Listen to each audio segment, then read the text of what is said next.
Alors, je m'appelle Wissam Ibrahimi, je suis consultant senior Salesforce, voilà, depuis une douzaine d'années à peu près.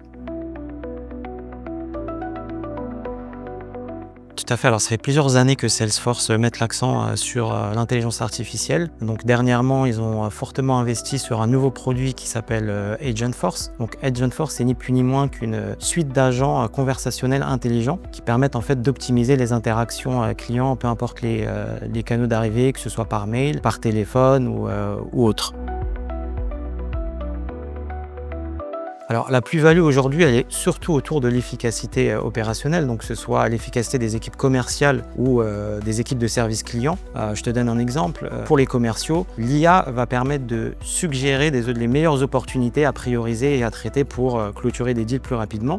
Côté service client, l'IA va permettre de générer et de proposer des éléments de réponse qui va faire gagner du temps à l'agent qui, lui, va pousser la réponse au client.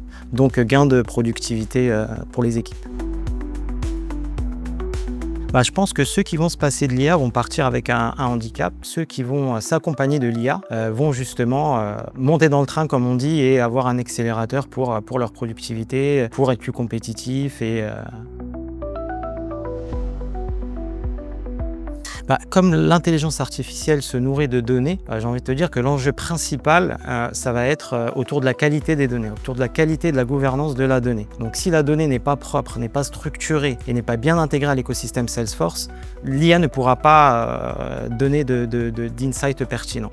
Le deuxième sujet, c'est autour de l'adoption. Donc important d'accompagner les utilisateurs au changement, de les aider à appréhender l'utilisation de l'intelligence artificielle au sein de l'outil. Et le troisième se veut éthique. Il faut s'assurer qu'on utilise l'intelligence artificielle à bon escient et garantir son bon usage.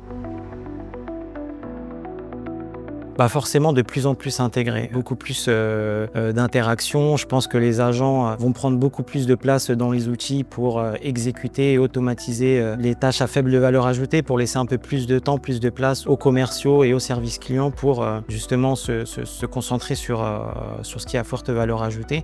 Je vois globalement l'IA être intégrée totalement à l'outil CRM pour apporter un peu plus de personnalisation client, une meilleure expérience et une meilleure fluidité.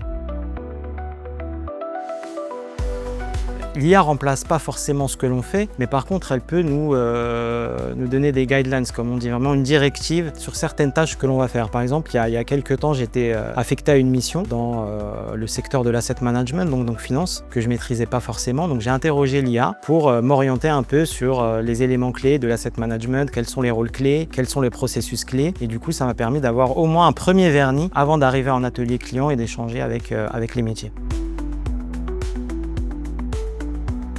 Alors, l'entreprise Alliance 3 m'a été recommandée par une amie. Donc, elle m'a parlé des valeurs humaines et de la proximité avec les collaborateurs. Donc, c'est quelque chose que j'ai tout de suite identifié lors de mes premiers échanges avec Alliance 3. Et très rapidement, ça a débouché sur une mission, d'ailleurs sur laquelle je suis actuellement chez AG2R La Mondiale.